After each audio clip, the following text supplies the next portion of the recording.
जीवन भर तो गुरसिक केवल सीखता ही रहता है। सब कुछ मैंने सीख लिया है, ये ना गुरसिक कहता है।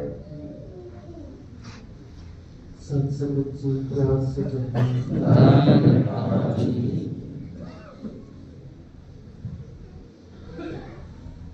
लगभग 10:30 बजे से ही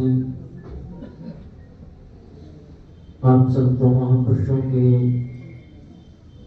जो सुंदर भाव निराकार सतगुरु साथ संगत के साथ जोड़ने के श्रवण करने को मिल रहे थे। दातार सच्चे पातशाह के चरणों में अरदास है कि निवाज ये सब सुंदर भाव जीवन में आ जाए, कर्म में आ जाए। जब से साथ संगत के साथ जुड़े, सतगुरु ने ज्ञान दिया, यही बात समझाई गई, हर मुश्किल का हल सतगुरु।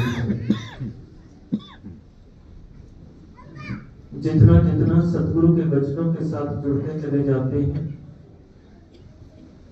उतना उतना जीवन सीखने की ओर अग्रसर होता रहता है। जीवन भर तो गुरसिक केवल सीखता ही रहता है। सब कुछ मैंने सीख लिया है, ये ना गुरसिक कहता है। इल्म का हो या ताकत का करता हो अभिमान नहीं, किंचित भर भी मन में अपने गुरसिक रखता मान नहीं। यही सिखलाई साथ संगत की है। सतगुरु सर्वश्रेष्ठ है। सतगुरु ने अहंकार के साथ जोड़ा, इसके साथ जुड़े रहना है। और फिर धारण करता है जीवन में जो भी गुरु सिखाता है, उस मार्ग पर गुरसिक चलता जिस पर गुरु चलाता है। आओ थोड़ा विचार करें। 77वां समागम सतगुरु के आशीर्वाद से हम सब ने वहां जाकर अपनी अपनी झोलियां भरवाई, और जो सतगुरु ने आशीष वचन अपने मुखारबिंद से, नंकारी राजपिता जी ने आशीष वचन अपने मुखारबिंद से हम सबको साथ संगत आशीर्वादें दी। हम थोड़ा विचार करें, उनको जीवन में अपनाने का कितना यत्न कर रहा है। 14 नवंबर का दिन प्रार्थना दिवस है। सच्चे पातशाह ने अपने मुखारबिंद से समझाया कि समागम में महात्मा आ रहे हैं, कुछ एक महापुरुष एडवांस सेवा में भी सेवा कर रहे हैं। समागम में आकर यदि हम केवल टेंटों में ही बैठे रहे,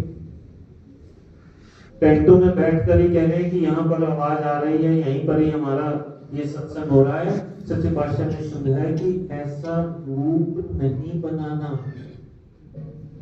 ये लेसन है साथ संगत। प्रार्थना दिवस वाले दिन सच्चे पातशाह ने हमें दिया कि हम समागम में आते हैं तो समागम में आकर सत्संग पंडाल में बैठना जरूरी है। सत्संग पंडाल में बैठकर वचनों को सुनना जरूरी है। वचनों को सुनकर जीवन में ढालना जरूरी है। ये लेसन सच्चे पातशाह ने प्रार्थना दिवस वाले दिन हम सबको दिया। सत्संग में आकर सत्संग हॉल में बैठना जरूरी है।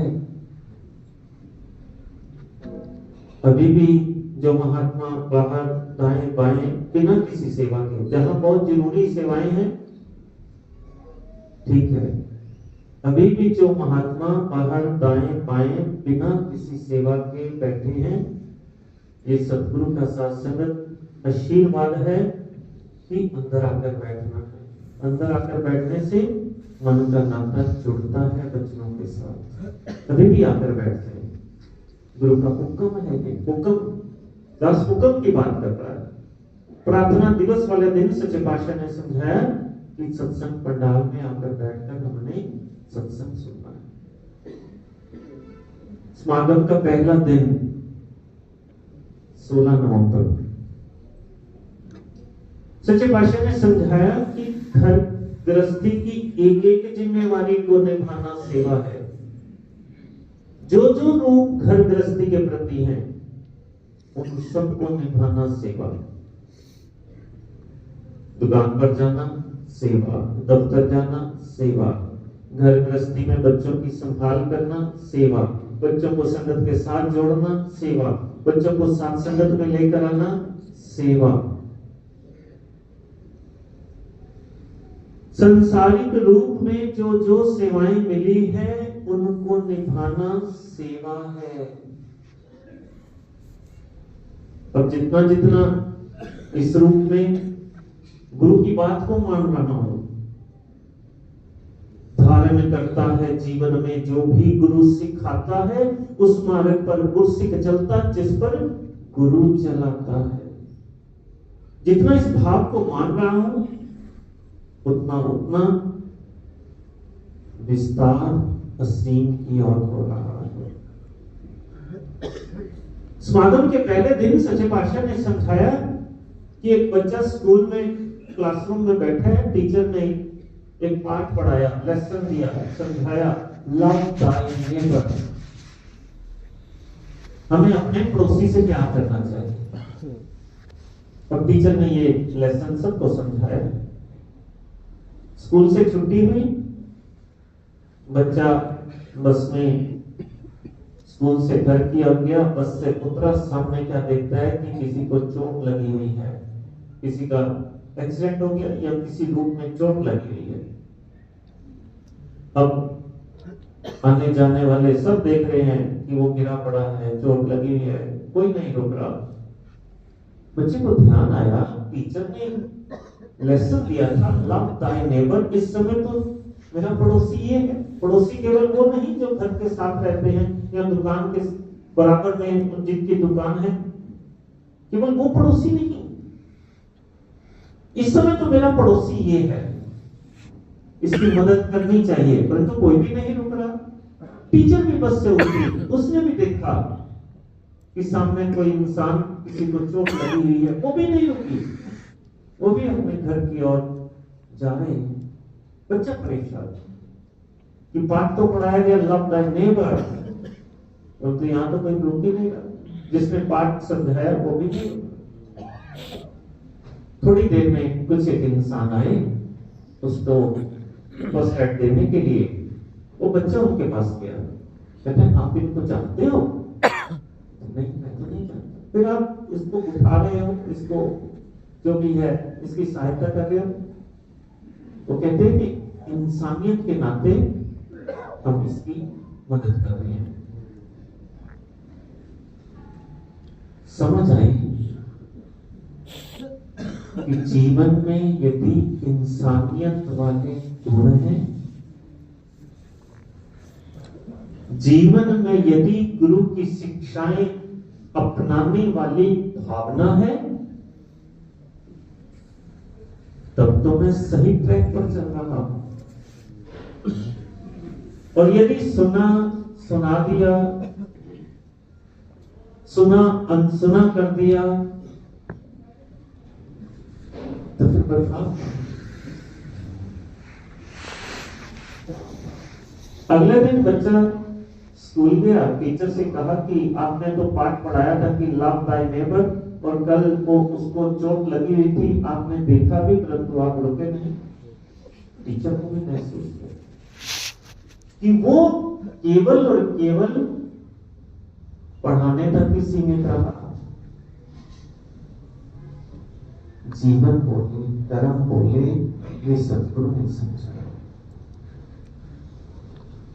जितना जितना कर्म बोलता है, जीवन बोलता है, जितना जितना गुरु के हुक्म को जीवन में अपनाता हूं, उतना उतना जीवन में भक्ति है।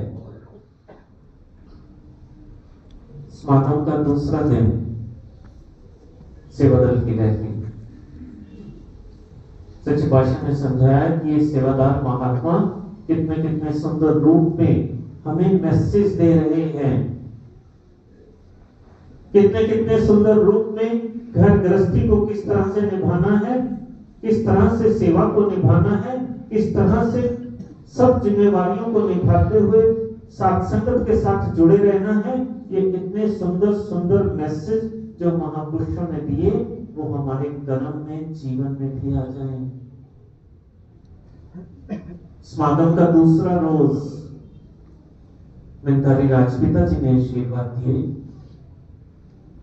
राजपिता जी ने समझाया कि विस्तार असीम की ओर तब होगा जब ये प्रभु, ये निराकार मेरे जीवन में आ जाएंगे, जब मेरा नाता इनके साथ जुड़ जाएगा, तब विस्तार असीम की ओर होगा।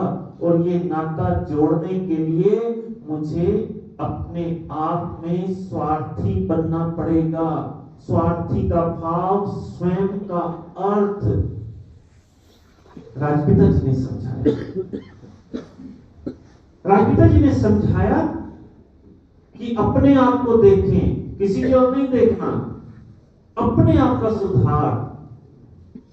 मेरे अंदर कितनी कमियां हैं उसका सुधार, मेरे अंदर अभी कितना गुस्सा आता है उसको मैं कितना कंट्रोल पाया इसका सुधार, मैं अभी संगत में कितना कम जाता हूं इसको मैं ज्यादा कर पाऊं इसका सुधार, मैं सेवा कम करता हूं ज्यादा कर पाऊं, अपने आप का सुधार, स्वयं का अर्थ जितना जितना जीवन में आता चला गया उतना उतना वो अवस्था विस्तार असीम की ओर बढ़ती चली जाएगी, बढ़ती चली जाएगी। राजपिता जी ने समझाया कि बाबा जी अक्सर एक भाव समझाया करते थे कि हमने कोई ऐसी बात जो संतों का गुस्सा या कोई ऐसी बात हो गई उसको पानी की लकीर के बराबर समझना है। संसार में क्या होता है, उस बात को पत्थर की लकीर बना दिया जाता है। बाबा जी ने समझाया पानी के ऊपर लकीर बना।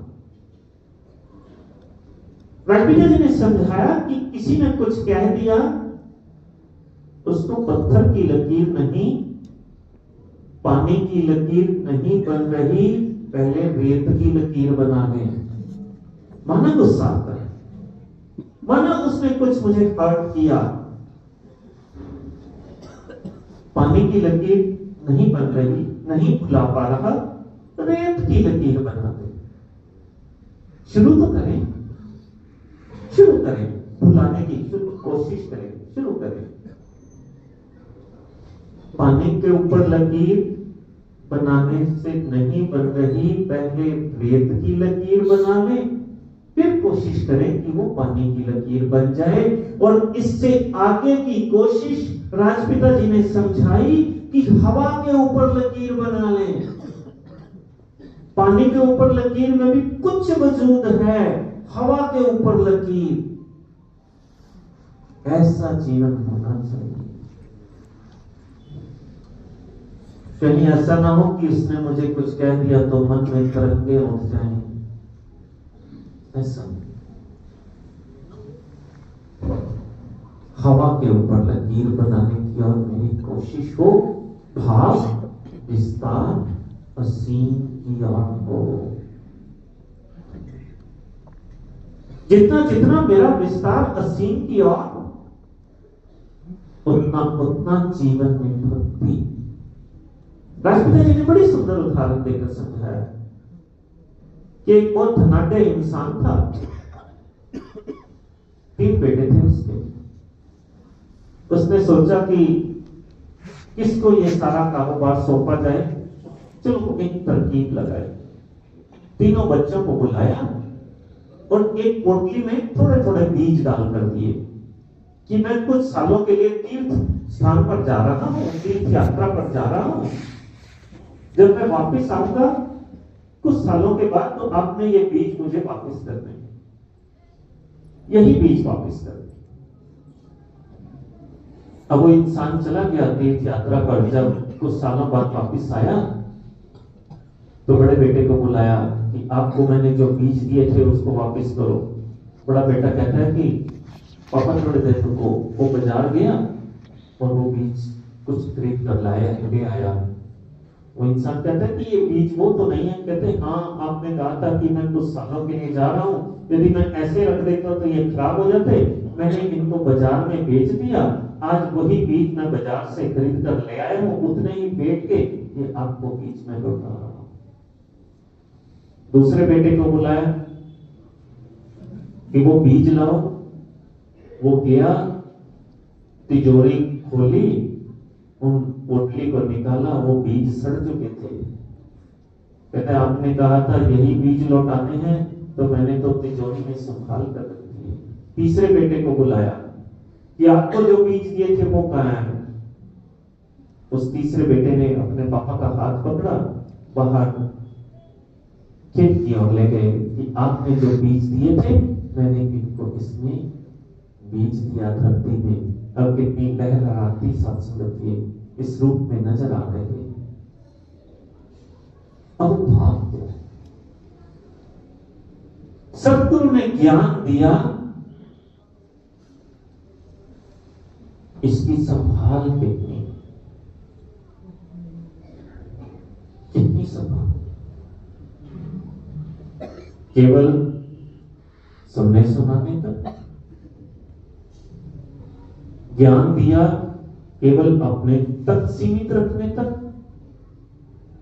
या सब तक इसका संदेश पहुंचाने का मैंने यत्न किया, अपने जीवन में अपनाया। एक एक भाव जो सतगुरु ने समझाया उसमें उसको कर्म में ढाला। कैसी अवस्था धारण करता है जीवन में जो भी गुरु सिखाता है। उस मार्ग पर गुरसिक चलता जिस पर गुरु चलाता है। समागम का दूसरा दिन सच्चे पातशाह ने समझाया कि विस्तार की बात हो रही है। विस्तार जीवन में चतुर चालाकियों का भी हो सकता है। पहले चतुराई कम थी, आज मैं और चतुराइयों की ओर बढ़ रहा हूं, और चालाकियों की ओर। यह भी विस्तार है। पहले जीवन में गलतियां कम थी, अब गलतियां ज्यादा हो रही हैं। यह भी विस्तार। ऐसा विस्तार है, ऐसा विस्तार। सच्चे पातशाह ने समझाया कि संसार में देखा जाता है कि कैसे कैसे अड़ियल स्वभाव, कैसे कैसे अड़ियल रूप, कितना समझाया जाता है, फिर भी वो अड़ियल वाली अवस्था कायम रहती है। बहुत सुंदर उदाहरण देकर सच्चे पातशाह ने समझाया कि किसी को रात को सपना आया कि वो मर गया है। सुबह हुई, अपने मम्मी पापा के पास गया, मम्मी मैं तो मर गया हूं। नहीं बेटा, वो सपना था। वो सपना था कि तू मरा हुआ नहीं है, देखो तो जिंदा है। उसको शीशे के सामने खड़ा किया गया, देखो आप जिंदा हो। वो नहीं मान रहा। फिर उसके हाथ में खुजली करके बताया, देखो आपको महसूस हो रहा है ना, अब जिंदा हो। वो नहीं मान रहा। पड़ोसियों को कहा कि मेरा बेटे को पता नहीं क्या हो गया, रात को सपना आया। पड़ोसियों ने समझाया, नहीं मान रहा। डॉक्टर के पास ले गए, नहीं मान रहा कि मैं तो मर चुका हूं क्योंकि मुझे रात को सपना आया। अचानक घर के नजदीक ही किसी ने शरीर छोड़ा हुआ था, अंतिम यात्रा उसकी पूरी हुई। उसके पास ले गए कि बेटा देखो, मरे हुए इंसान ऐसे होते हैं। उसके कान तक नाक तक ले गए, देखो ये सांस नहीं ले रहा, ऐसा होता है मरने वाला। उसके दिल की धड़कन को चेक कराया, देखो इसका दिल भी नहीं धड़क रहा, ऐसा होता है मरने वाला। नहीं मान रहा, नहीं मुझे तो सपना आया, मैं तो मर चुका हूं। मां को एक तरकीब पहुंच सूझी, एक पिन ली, जो डेड बॉडी थी उसको चुभाया गया। देखो इसको पिन चुभाई, इसमें से कोई ब्लड नहीं निकला, ऐसा होता है मरने वाला। आपको पिन चुभाते हैं, आप में से ब्लड निकलेगा। नहीं मान रहा, मैं तो मर चुका, मैं तो मर चुका। अड़ियल स्वभाव,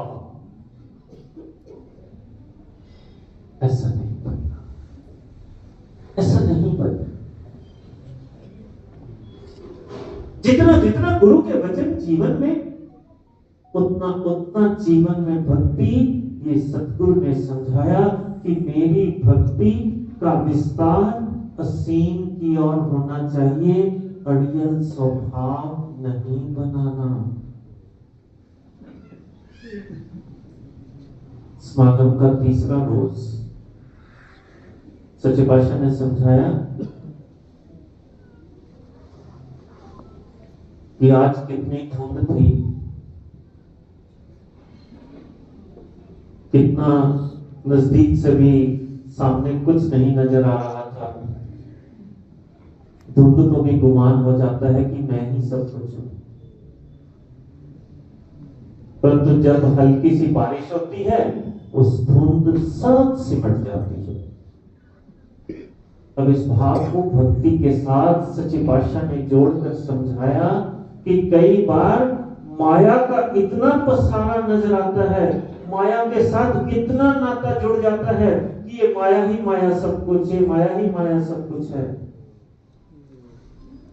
परंतु जब इसका इशारा मिलता है, जब मन का नाता इसके साथ जुड़ता है, फिर बात समझ आती है कि माया का पसारा इस निरंकार के आगे तो कुछ भी नहीं है। माया गुजरात तक सीमित रहे, माया जीवन का आधार न बने। ये लेसन समागम के तीसरे रोज सच्चे पातशाह ने हम सबको दिया। घर गृहस्थी है, बच्चे हैं, कारोबार है, नौकरियां हैं, मुबारक है। ये जीवन का आधार नहीं है। जीवन का आधार निराकार प्रभु है। जीवन का आधार भक्ति है और इस भक्ति का विस्तार असीम की ओर होना ही जीवन में जरूरी है। ये लेसन सच्चे पातशाह ने हम सबको दिया। सच्चे पातशाह ने समझाया कि निराकार प्रभु को भक्ति भोले भाव पसंद है, चतुराइयां नहीं, सियाणपे नहीं, चलाकियां नहीं। सच्चे पातशाह ने समझाया कि कई बार सेवा करते हुए भी ये होता है, मैं सेवा कर रहा हूं, मुझे ये प्राप्त हो जाए, मुझे ये मिल जाए, मुझे वो मिल जाए, मेरे को ये ओहदे, मेरे को ये प्राप्तियां हो जाए। सच्चे पातशाह ने समझाया कि वो सेवा सेवा नहीं है। सेवा तो इसको रिझाने के लिए है। भक्ति भोले भाव की है, चतुराइयों चलाकियों वाली भक्ति नहीं। बहुत सुंदर उदाहरण देकर सच्चे पातशाह ने समझाया कि एक इंसान के पास बहुत सी भेड़ें थी। बहुत भोला भाला संत एक दिन प्रभु को अरदास कर रहा है कि हे प्रभु, आप मेरे जीवन में आ जाओ, आप मेरे पास आओ, मेरे पास जो भेड़ें हैं मैं इनकी ऊन की आपको स्वेटर बनाकर पहनाऊंगा। बोला आप प्रभु के आगे अरदास कर रहे हैं। एक पढ़े लिखे या जो अपने आप को बहुत ज्ञानी इंसान समझता था, वो उसके पास आया, आकर कहता है कि ऐसे अरदास नहीं करते, ऐसे अरदास नहीं करते। क्या प्रभु को कोई स्वेटरों की कमी है? ऐसे अरदास नहीं करते। आओ मैं तुम्हें अरदास करने का शब्द सिखाता हूं, तरीका बताता हूं। अब उसको शब्द सिखाए, उसने रट्टा भी लगा लिया, रट लिया। अब उसका ध्यान अब उन शब्दों की ओर है, उस भाव की ओर नहीं। उसका ध्यान बन रहा उन शब्दों की ओर है कि कहीं मुझसे कोई शब्द गलत ना हो जाए, कहीं ना कोई गलत शब्द ना प्रभु के लिए सत्संगत इस्तेमाल कर दूं। जो शब्द उस ज्ञानी ने, उस पढ़े लिखे इंसान ने उसको समझाए थे, अब उसका ध्यान उन शब्दों की ओर है। प्रभु उस पढ़े लिखे इंसान के पास गए कि तुमने मेरे भोले भाले संत को क्या क्या बना दिया, क्या सिखा दिया। मुझे तो उसका भोला भाव पसंद था, वो भोले भाव से मुझसे बातें करता था, मुझे बहुत अच्छा लगता था। अब उसका भाव तो सब खत्म हो गया, बस वो जो आपने उसको सिखाया उसकी ओर उसका ध्यान रहता है। मुझे तो उसका भोला भाव पसंद था। संकेत की सौर है, इनको भोले भाले पसंद है। मन से कुछ और, बाहर से कुछ और, ऐसी पसंद नहीं है गुरु की। धारण करता है जीवन में जो भी गुरु सिखाता है, उस मार्ग पर गुरसिख चलता जिस पर गुरु चलाता है। दास भाव में सदा जो रहकर निम्रता अपनाएगा, कहे हरदेव सच्चा गुरसिख वह जन ही कहलाएगा। दास भाव में रहना है, इस निराकार पार ब्रह्म प्रभु पिता परमात्मा को जीवन का आधार बनाना है। ये सिखलाई सच्चे पातशाह ने हम सबको समागम में दी। आओ सब मिलकर प्रभु के चरणों में अरदास करें। सच्चे पातशाह आप हम सब पर अपना मेहर भरा हाथ बनाए रखो। आपको जो पसंद है वो हम सब कर्म करते चले जाएं। हमारी भक्ति का विस्तार इस असीम की ओर होता चला जाए। आपके हुक्म में रहना भक्ति है। घर गृहस्थी की एक एक जिम्मेवारी को निभाना भक्ति है। भक्ति घर से परिवार से शुरू होती है, ये सच्चे पातशाह ने समझाया। सच्चे पातशाह ऐसी भक्ति हम सब के ऊपर सच्चे पातशाह कृपा करो। हम इस रूप में जीकर आपको रिझा पाए, ऐसी सतगुरु के चरणों में अरदास है। तो आज ये लंगर प्रसाद की सेवा हमारे महात्मा जगदीश जी के परिवार की ओर से सरकार ने तंदुरुस्तियों भरा जीवन उनको बख्शा। सच्चे पातशाह के चरणों में अरदास है। सच्चे पातशाह सब संतों को और दास को भी तंदुरुस्त रखना। सबको सच्चे पातशाह जहां गृहस्थी जीवन की खुशियां हैं, गृहस्थी जीवन की जिम्मेवारियां हैं, सबकी सच्चे पातशाह अच्छे ढंग से निभती रहे। हम सबको सच्चे पातशाह सेवा सत्संग सिमरन के साथ जोड़ के रखना। महापुरुषों ने जो सेवा की है, सच्चे पातशाह सेवा प्रवान करना। घरों परिवारों में भक्ति वाला वातावरण, तंदुरुस्तियां, सबको सच्चे पातशाह सेवा सत्संग सिमरन के साथ जोड़ के रखना। ऐसी अरदास है, प्यार से कहना।